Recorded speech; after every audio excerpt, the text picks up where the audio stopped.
Assalamu alaikum, I'm Aisha and you're watching Samaa News. Here are today's headlines. At least 10 people, including the shooter killed in one of Canada's deadliest mass shootings in recent history, authorities said. 6 victims were found inside Tumbler Ridge Secondary School in British Columbia, 2 at a nearby residence, and another died en route to hospital. The suspected shooter, described as a female wearing a dress, was found dead at the school from an apparent self-inflicted injury. Police said there are no other suspects or ongoing threats. At least 2 others were hospitalized with life-threatening injuries, while up to 25 received treatment for non-life-threatening wounds. Officials confirmed counseling would be offered to students and the community. Tumbler Ridge, a remote town of roughly 2,400 people, has a small, tight-knit community. British Columbia Premier David Eby and Canadian Prime Minister Mark Carney expressed condolences to victims' families. Colombian President Gustavo Petro narrowly escaped an assassination plot while flying with his daughters, officials said. His helicopter was unable to land as planned due to threats from drug traffickers, forcing the aircraft to remain over open waters before safely reaching an alternate location with naval support. Petro, who has faced repeated threats since taking office in August 2022, remains on permanent alert amid rising violence ahead of presidential elections. The assassination attempt coincided with the kidnapping of Senator Ada Quilqueo in Coca. She and her bodyguards were safely released. Israeli Prime Minister Benjamin Netanyahu says he is heading to the United States for talks with President Donald Trump, marking his 7th visit since Trump began his 2nd term.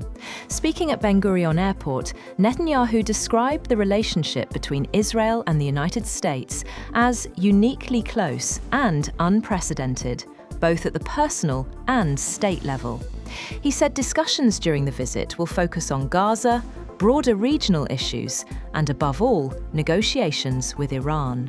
Netanyahu said he would present Israel's views on key principles guiding the talks, which he said are vital not only for Israel, but for peace and security across the Middle East.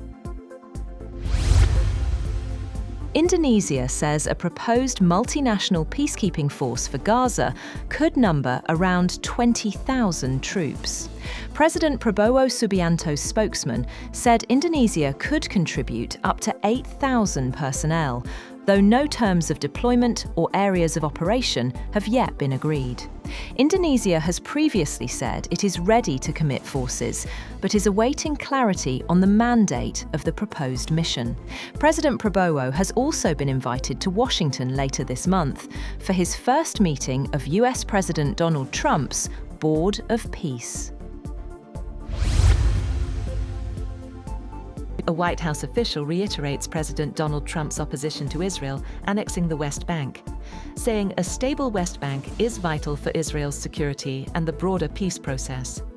The statement comes after Israeli far-right ministers announced measures expanding control over settlements and religious sites, including Hebron and Rachel's tomb. The actions have drawn condemnation from 8 Muslim-majority countries, the United Nations and European nations, which called the moves illegal and destabilizing. Israel's measures, defended by Minister Bezalel Smotrich, have raised concerns over renewed violence and the undermining of a 2-state solution. President Donald Trump has threatened to block the opening of a new Canada-built bridge unless the United States is fully compensated. He has demanded at least half ownership of the Gordie Howe International Bridge, accusing Canada of unfair treatment. The crossing links Michigan and Ontario and is set to become the largest land port on the US-Canada border. The United States has advised US-flagged ships to avoid Iranian waters in the Strait of Hormuz amid ongoing geopolitical tensions. The guidance urges vessels to stay closer to Oman's territorial waters and not to resist if Iranian forces board. The warning follows indirect talks in Oman last Friday and comes amid rising regional incidents, including Iranian naval exercises and the recent shooting down of an Iranian drone by the US.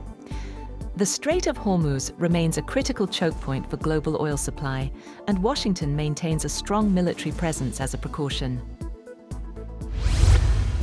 That's all for now. For more updates, visit www.samaa.tv.